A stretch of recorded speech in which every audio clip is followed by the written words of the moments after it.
This is Chris Lee from Vandy Sports, here to talk about what we learned from Coach Clark Lea's press conference on Tuesday. This would be October the 19th. Of course, Vanderbilt lost a game to South Carolina on Saturday. That game was much talked about, and I'll get to that in a moment. But I think the most pressing news item was who's going to play quarterback on Saturday, and it looks like that is going to be Mike Wright. Clark Lea talked about it in his press conference. We have linked the video on our YouTube channel, so I would encourage you to watch that for a number of reasons.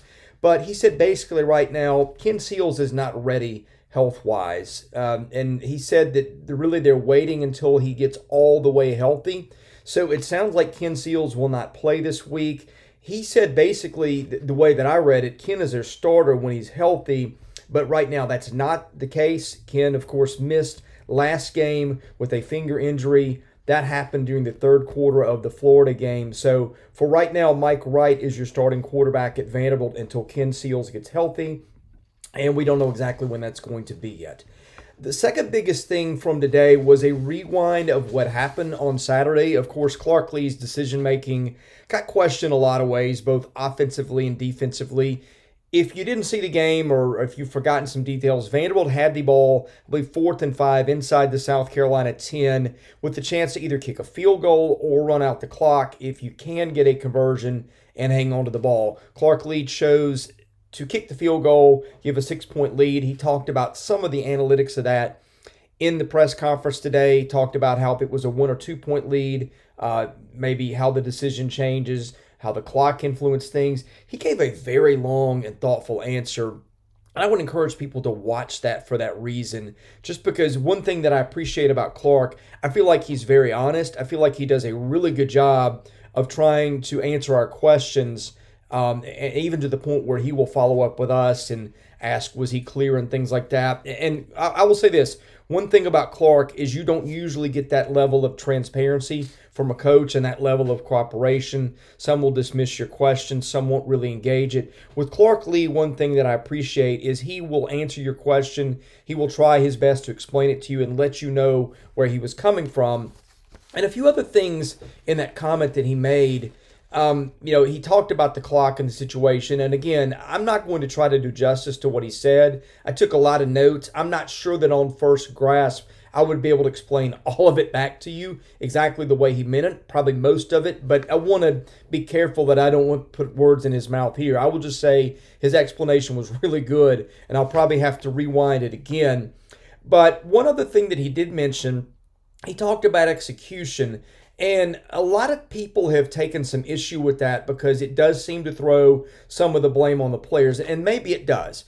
And that's probably not totally unfair, by the way. But one thing that he did say was part of execution is it's on the coaches. They've got to teach the things that they want to see done.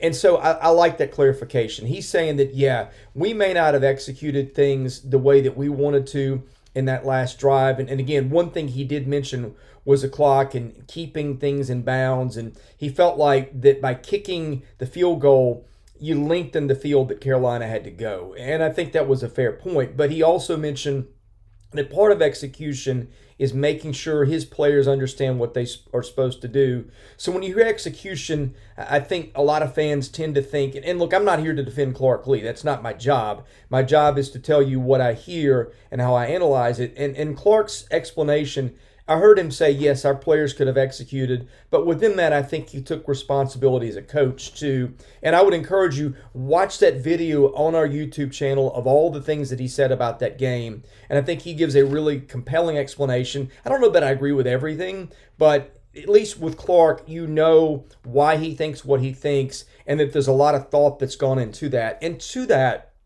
I asked him a follow-up question about, in that situation, or those types of situations, do you have a chart if it's down in distance and time and all the parameters that would go into a decision? Because he did mention analytics and he talked about it. And I think Clark is an analytically driven guy, which I like. But he also said you've got to take into account circumstance and momentum. And he didn't say confidence, but I kind of read it that way.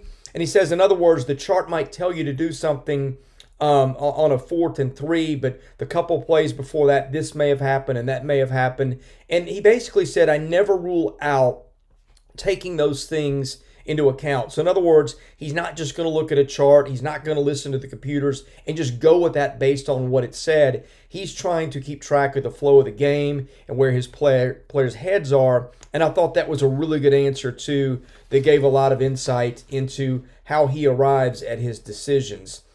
A couple more things that were notable. Really not a lot, frankly. We spent most of the time talking about what happened in the South Carolina game. Would he have done some things differently? And again, listen to that on YouTube.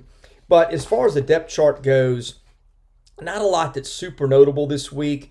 The wide receiving spot where Cam Johnson and Devin Body split a lot of time, that's the slot. Right now, he's got Cam Johnson listed as the 1, Devin Body as the 2. There is no or there. I don't know if that's going to have meaning on Saturday, but it was listed that way. Left guard kind of stands out. You've seen Delphin Xavier Castillo come in and play the last couple of weeks. He is listed as a number 2 behind Cole Clemens, but for 2 weeks running, he's come into the game and gotten some time, and so I would pay attention to that. At the linebacker spot, where you've seen Owusu and DeRicky Wright split time much of the year, that is listed as Owusu as the 1, DeRicky Wright as the 2, in that order with an or in between. So, again, that's been the case for a few weeks now. That's going to be the case going into this game going forward according to the depth chart. And on the corners this week, you have Gabe Judy-Lawley listed as 1 corner, Jalen Mahoney as another. Of course, I'm sure we'll see Vanderbilt in a nickel a lot because Mississippi State is going to just play to spread the field with that air raid offense. They'll have a lot of wideouts. They have almost no running game to speak of, and so I'm sure you're going to see multiple defensive backs. But one thing that was interesting, and I don't remember if it was this way last week, but B.J. Anderson, who's had some health issues, was not listed as one of their 6 corners at those 2 spots this week. I don't think Anderson played at all last week, so that's one thing to watch is Vanderbilt. I don't know if it's a health issue or performance, and again, Anderson was hurt during fall camp, or I would presume he was hurt because we didn't see him participating a lot of the time. But that's one thing to watch is what they do at corners this week, and that's how they've got it listed. All right, be sure and go to our YouTube channel, and if you're watching this, please subscribe. That helps us out. Again, I would encourage you to listen to Clark Lea's press conference. He explains it, what he meant better than I can. But anyway, thank you for watching. We'll be back with more coverage on our YouTube channel for our post-game show with Bruno Reagan following Vanderbilt's game with Mississippi State on Saturday.